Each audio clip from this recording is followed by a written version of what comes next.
Oh, okay. We did a case in 30 hours. And You slept for 5? That's what I heard. oh yeah, we slept for 5 hours. And this week we are trying to do the tandem presentation, The what, sorry? the SMU style. Oh, okay. And we would like to see how it goes. Yeah. Okay, no, the question. Okay, guys, be serious, right? Yes, yes. Treat this as an actual competition, right?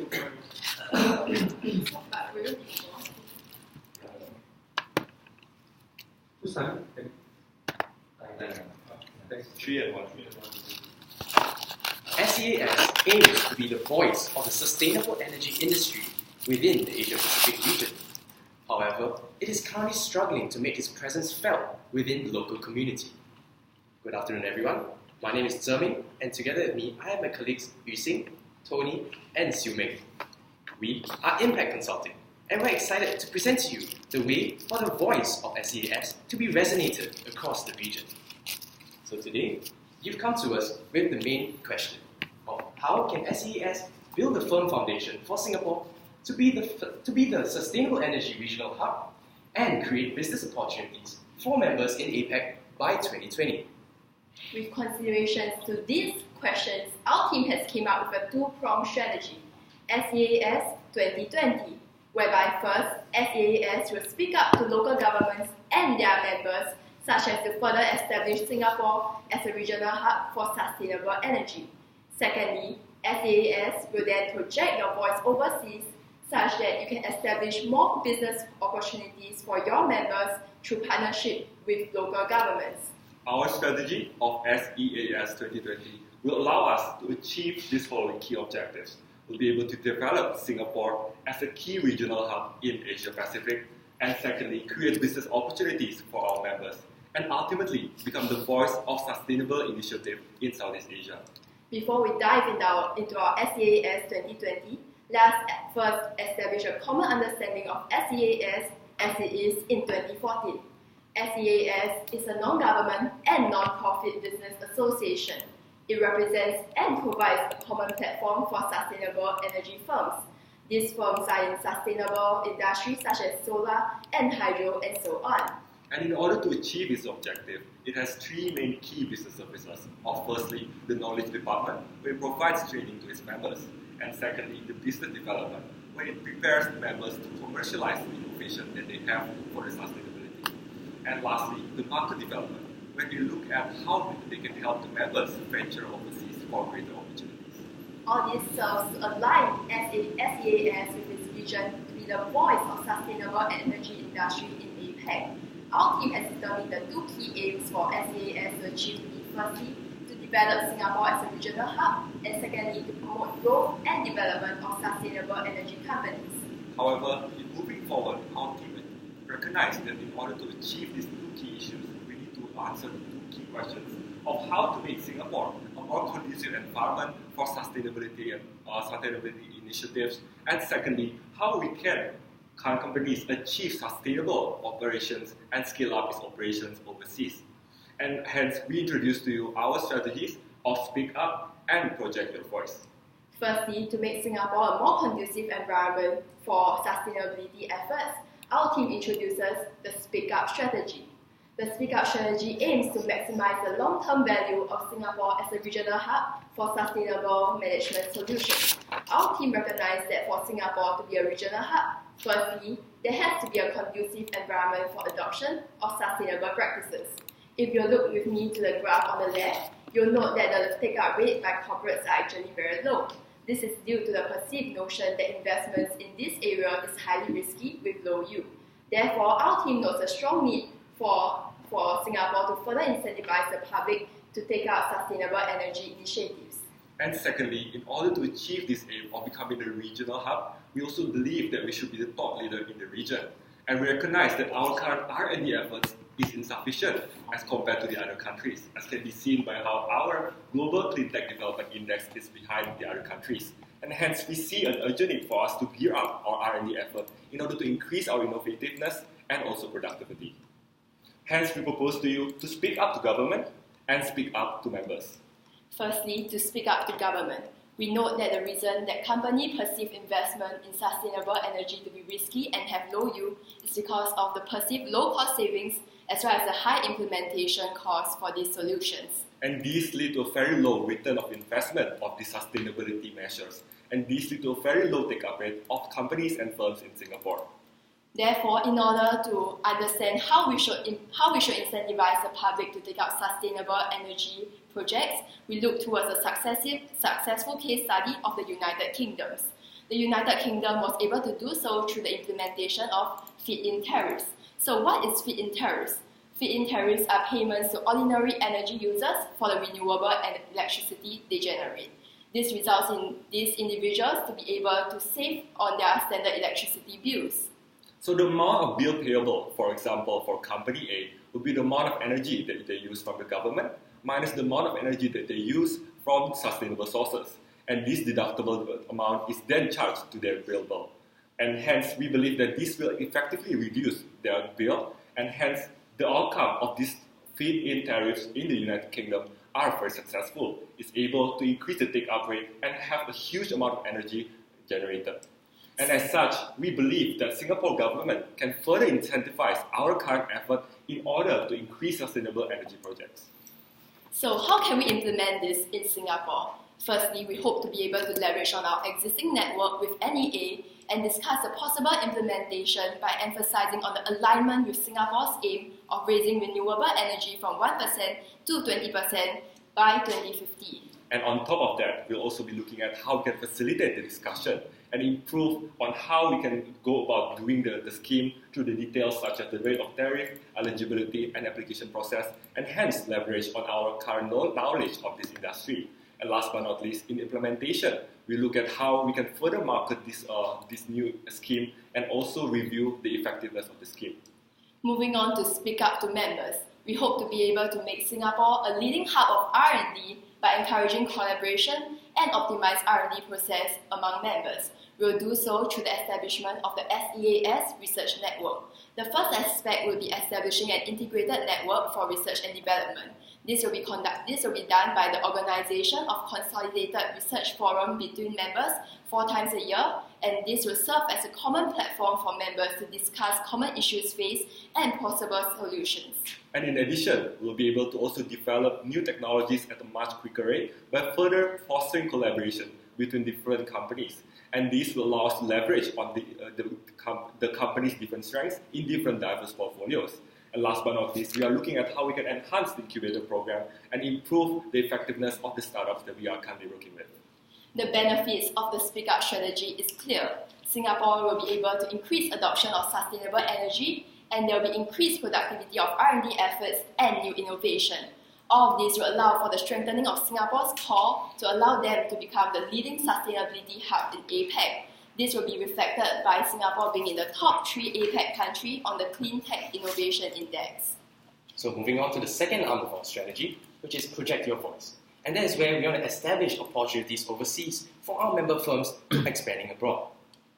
So, S.E.A.S aims to assist members to increase their expansion abroad, specifically towards the Asia-Pacific region. And this is attributed to 2 key reasons. First of all, there's a lack of growth opportunities within the renewable energy market within Singapore. And we note that solar energy is one of the more viable energy sources within Singapore in terms of renewables due to land and geographical constraints. And as a result, the market size for renewable energy is very small, and our member firms should look abroad to find more opportunities. Secondly, the Asia-Pacific region presents itself as a strong growth opportunity for our member firms to venture into. Asia-Pacific's renewable energy market is expected to grow at 19.7% based on revenue, and this itself presents itself as a huge potential for our member firms to tap on. Thus, S.E.A.S aim to assist member firms in expanding to Asia-Pacific region is justified. In terms of within the APEC region, we have to select which country we should prioritize in terms of allowing our member firms to go into to reach out first. And based on our alternative analysis, we base it based on 4 key criteria. The first being the demand potential, level of government support, the level of infrastructure, and finally the competitive landscape. And after careful evaluation, we've concluded that China would be the ideal choice in helping our member firms expanding abroad.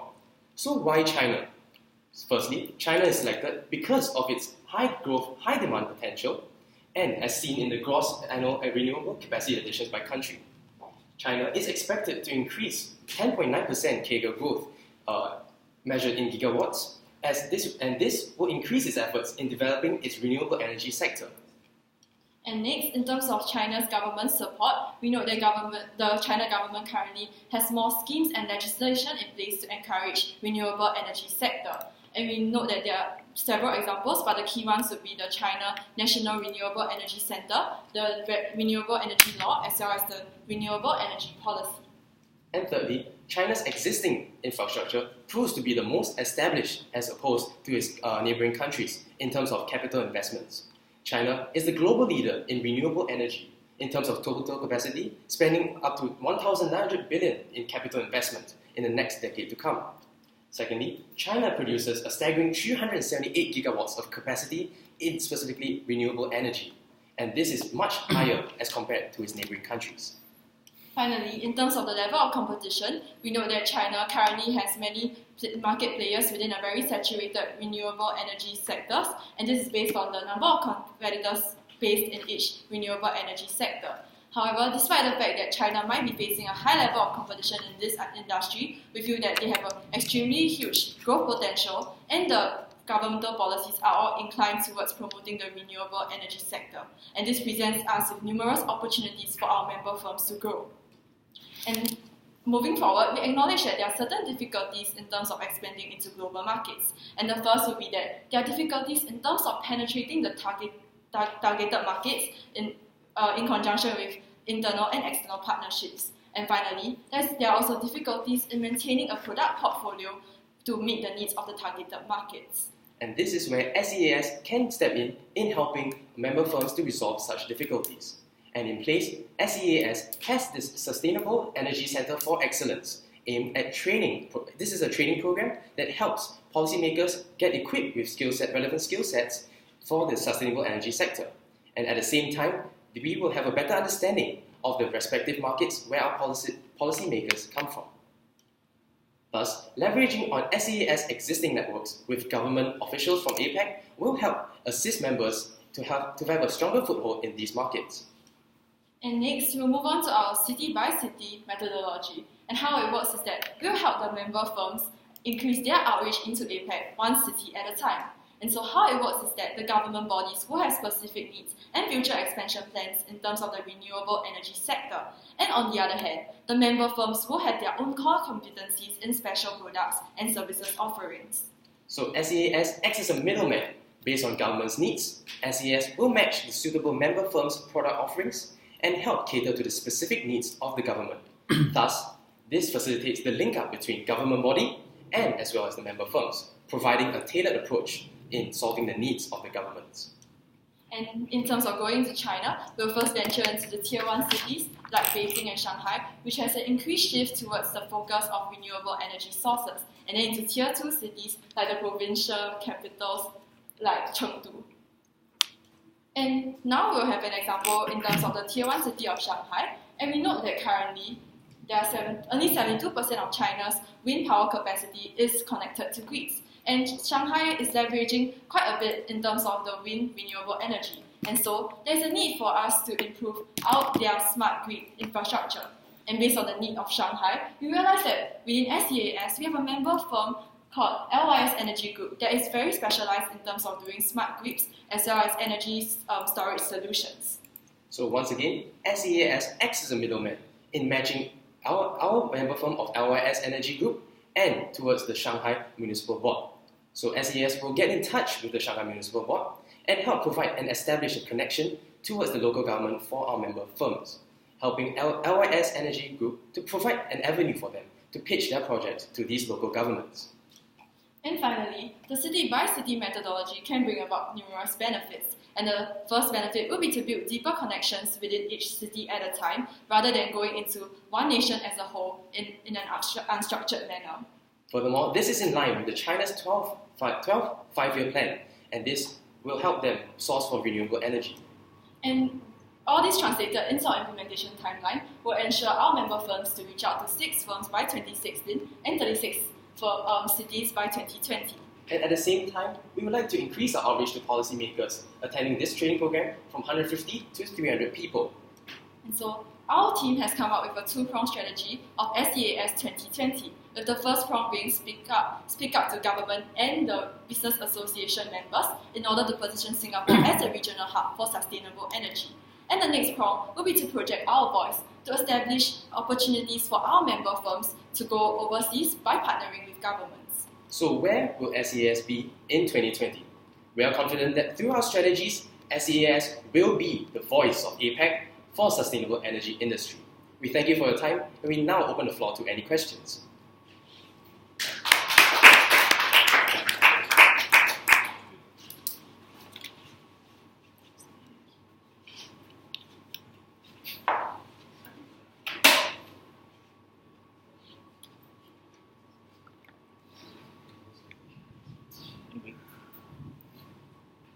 Thank you very much for your presentation.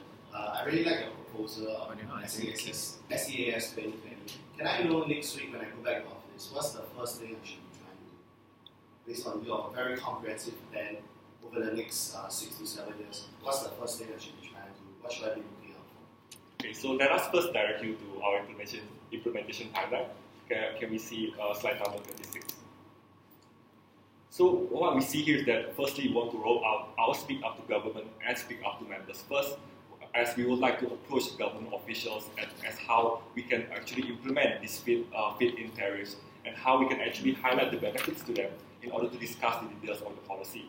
So we estimate that this process is going to take around until 2017 for approval, and the policy will be enrolled in 2018. And for our Speak Up to members, we estimate that we'll be planning the integrated research summit on the first year, and subsequently we'll have 4 meetings every year for our current members. And for the implementation of the Project The Voice,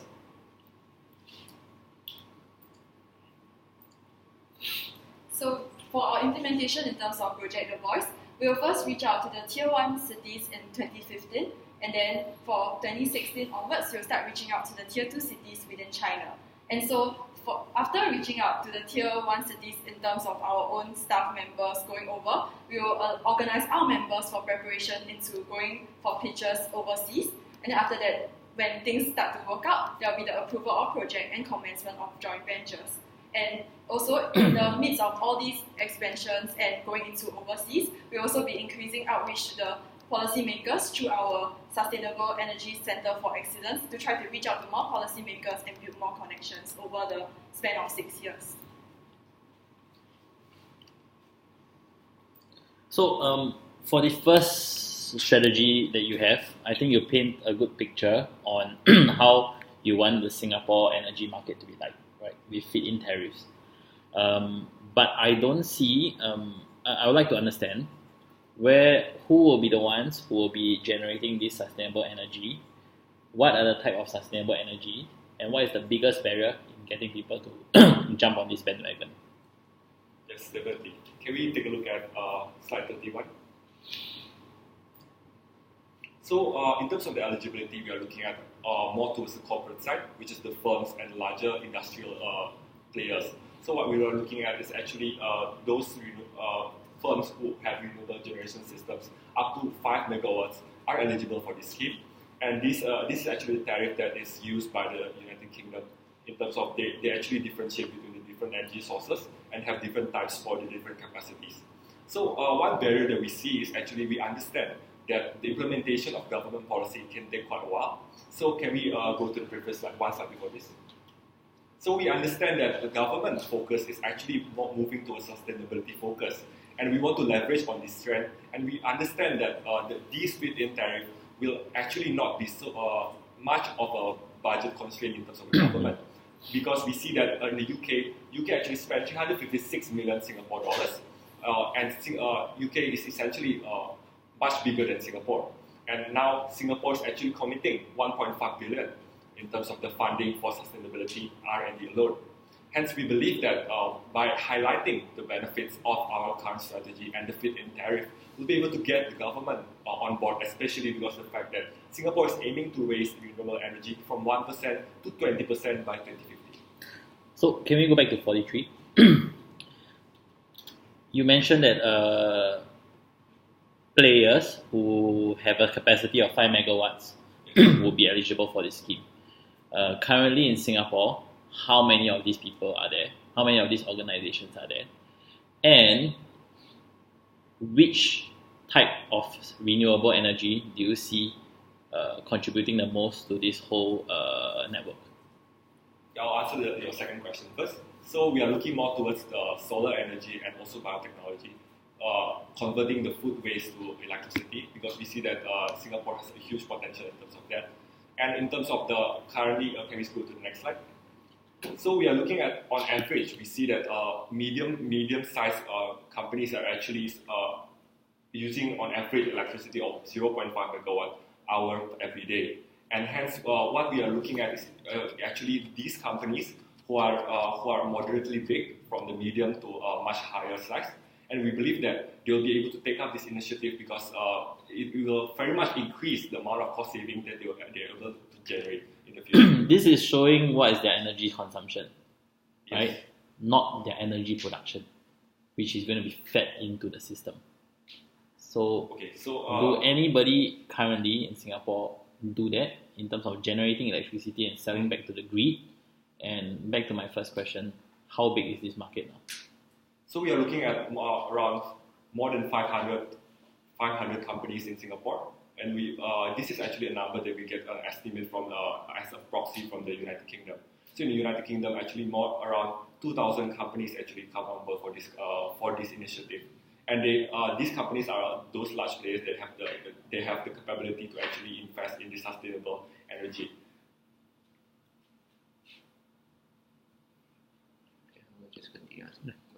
Okay, I refer to the assignment memorandum that I received as a judge. One of the key deliverables as a client is to ask for solutions on overcoming structural and behavioral barriers to waste recycling and waste to energy solutions. Apart from tariffs, are there other solutions they can think of that you want to propose? Can we go to slide 24? Our team has recognized that the food waste industry in Singapore actually has a huge potential, but we believe that currently the technology that the companies have is not really sufficient for scalability in the future. So what we are looking at is actually we have identified the 3 key issues in terms of sourcing, transport, and pre-treatment. So in terms of sourcing, we see that there's a behavioral barrier that usually the cleaners do not separate the food and the other inorganic waste. And for the transport, we see that there's a much inefficient transport, as companies are able to only collect around 50% of the volume of the trash bin. Hence, however, we see that this market has a huge potential, as can be seen by how one company that is succeeding IoTs, which is called Aloha, it is able to actually have a much specialized technology, and we see that this technology is under generation. So what we would like to do as S.E.A.S. essentially is we would like to support the R&D effort to further accelerate the process of R&D to generate this technology in order to overcome the high contamination rate, in order to be able to make a system where anaerobic digestion is possible for a much higher contamination rate, and hence solving the issue in the first place. So when you propose tariffs, how will you compare tariffs as a policy versus these solutions of R&D that you also put in your appendix? I don't understand what you are trying to tell me now. Are you asking me to do tariffs, or are you asking me to do this solution? So actually there's a 2-pronged approach to our Speak Up strategy, which is firstly to speak up to the government to have legislations that will be supportive of the sustainability efforts, and secondly speak up to our members to increase the R&D efforts. So this would come more under the R&D efforts, whereas the part about tariffs would fall under the legislations. Okay. So maybe to add on, the people the companies who are going to participate in the feed-in tariffs, where are they going to generate the electric from? Okay, what source? Oh no, we understand that some of the the firms that we are looking at essentially are those big industrial firms. So these firms are actually able to generate more electricity from solar panels and also mainly from the conversion from waste to energy. Yeah, So- so these are the two key sources of energy. So solar panels is the key source. Yeah, these two. So how does this fit with the waste recycling energy production? So we are currently focusing more on the solar energy because another aspect of renewable energy, which is waste to energy technology, is not that advanced yet. So we note that currently the big company IoT has failed because of structural and behavioral resistance of people to recycling food waste. However, our team do not rule out the possibility of tapping onto food waste as a source of renewable energy in the future. However, Singapore is still building its way towards there. But I think that's a very grave misunderstanding, because if the client asks you to give me solutions on how to overcome behavior and structure, you cannot tell me that waste to energy is not the way to go. I'm asking you to propose solutions to help me solve it. To waste. So what's the solution to solve this structure and behavior issues? That's the question. Okay, so we have also acknowledged that the waste to energy portion of renewable energy is a very viable part to tap on, and therefore a potential idea would be in terms of would be collaboration with governments, such as to make sure that the infrastructure that we have in Singapore would be able to promote such efforts. So take for example HDBs in the future, perhaps they can have food waste bins at every single level, such that it will allow for people to make recycling food waste into their daily lives. However, for this presentation, we have focused more on the overall idea of making Singapore into a regional hub. Okay, maybe I'll just ask the same question regarding our second strategy on projecting your voice, right? You mentioned that you want to focus on China. You did alternative analysis. Can I just ask, why is it that you can only choose one country? Can you expand into multiple countries at one time for your members? Yeah, okay, thank you for your question. So can we go to number 42? Okay, so because right now we are actually planning to focus our resources into helping them go into the China market first. However, due to the fact that we actually have another separate reach out platforms to the governmental officials, and they might have certain needs that we can meet using our member firms' products. So when they indicate such problems and interest into certain new key aspects of renewable technology, our team will work on it in terms of bringing in more member firms to introduce our technology to these particular countries. So that will be in terms of not only looking at China in the process of our expansion strategy. So this will be a side project for us to also work with other countries. And in terms of expanding to China first, we would like to see how our expansion plans go and how the linking up goes in the context of China first, and to see if there are any points of review to be made. And once that is settled, we'll be able to go into the other countries that are ranked by our alternative analysis. Can I look at the criteria for your alternative analysis?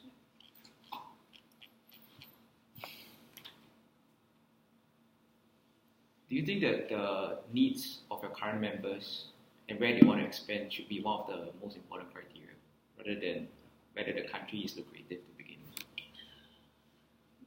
Because currently our members consist of firms from all parts of the sustainable industry. Therefore, actually we have a very wide range of solutions. Therefore, we hope to be able to target the country and see which solution will be most applicable for that country before linking up our firms with that country. So imagine if you go into China and you establish a lot of connections there, but none of our members actually have any plans of expanding to China to begin with. So will you still go China? The thing about